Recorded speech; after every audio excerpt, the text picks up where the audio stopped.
grupo, Patricia y entonces estamos con Patricia, luego seguimos con Octavio, Soraya, Ángela, Bianca de Oliveira, Liliana Galindo no vendrá hasta el programa, pero no vendrá, ya lo sabemos.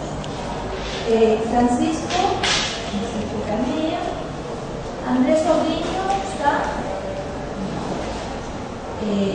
Simón Pereira y Orlandil de Lima Moreira. Bueno, quiere decir que ahora tenemos 1, 2, 3, 4, 5 presentaciones por el momento. Entonces, en ese orden las haremos y si se incorporan, si no hay, paramos para trabajar. Bueno, adelante. 10 minutos. Não poderia ser 6 apresentações, mas foi a minha. Só replay. Próxima lista. Sí, bueno, de acuerdo, de acuerdo. Sí, porque vamos a dar diferente para saber. Sí, sí, de acuerdo. Estuvimos ahí hasta hacer el programa. De acuerdo. Bueno, pues entonces comenzamos. 10 minutos voy a ser rigurosa con el libro. Sí, por favor.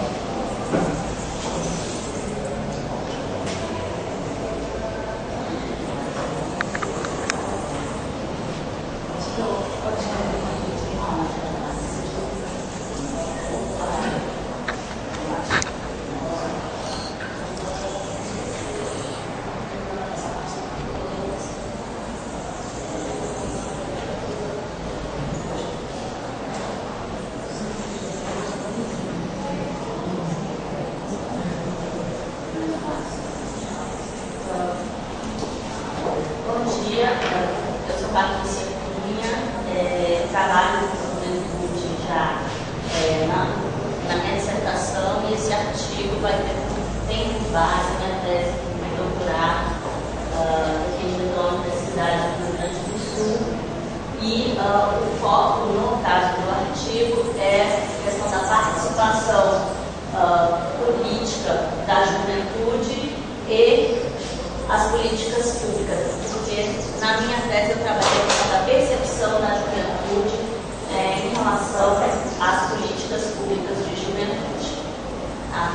Então, nesse artigo, o recorte é basicamente políticas públicas e essa relação, um critérios de associação entre participação e políticas públicas.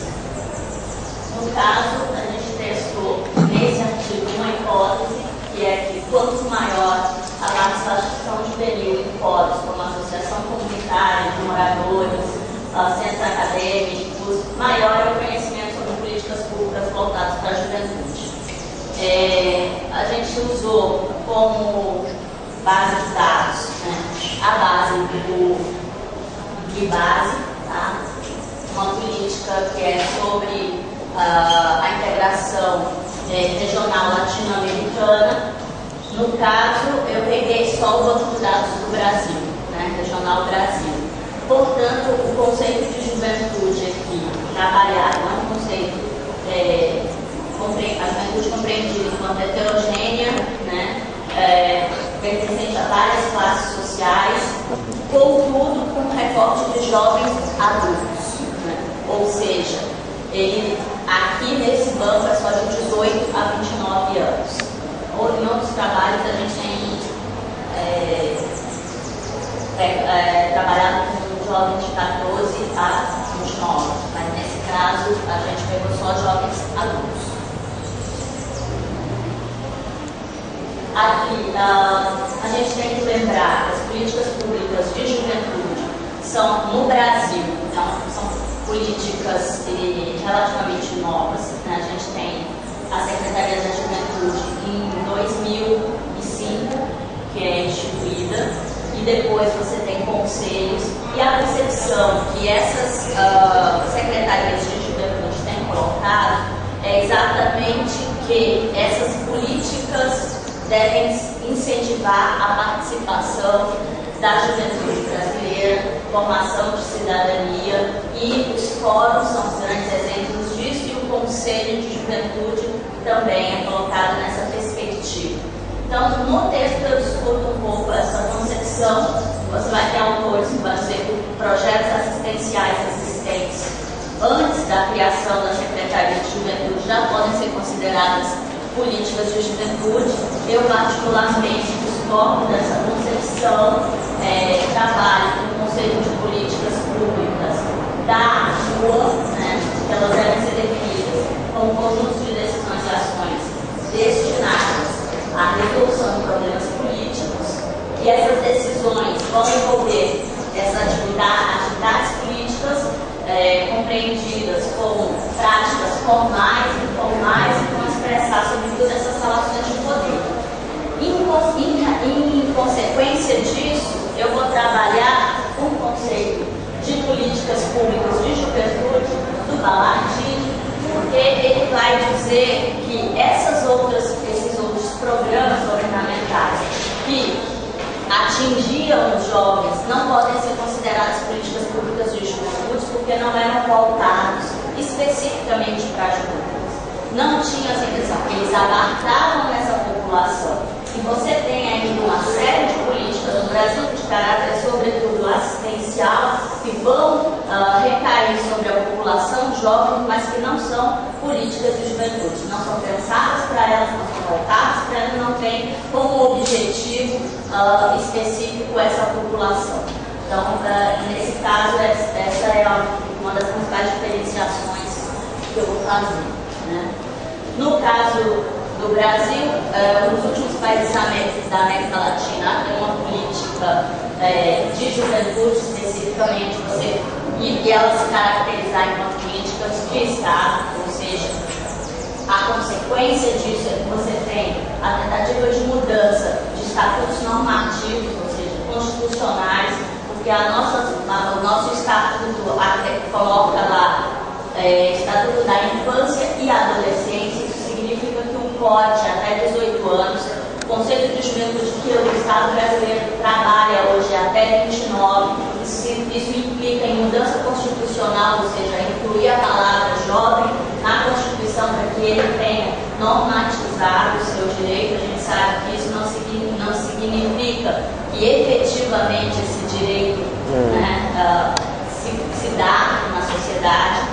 Você tem um debate, você tem uma luta de grupos organizados que garantem normativamente na lei esses direitos.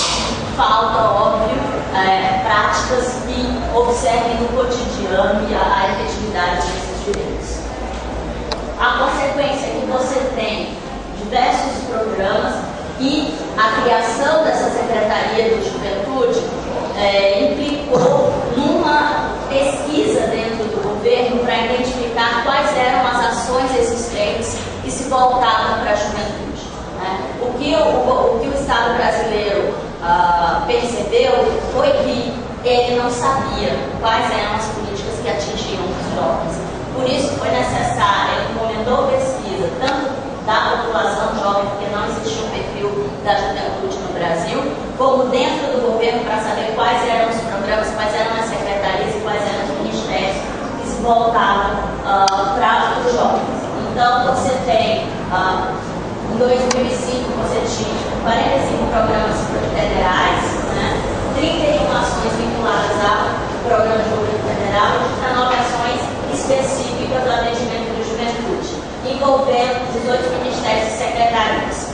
Hoje você tem uma ampliação dessas políticas, e uma das funções da Secretaria de Juventude é fazer a coordenação desses programas entre os diversos ministérios, porque normalmente eles não se comunicavam e existiam políticas que tinham os mesmos objetivos, que estavam repetidas e etc. Então, hoje eles têm esse objetivo de fazer essa coordenação e implementar políticas novas.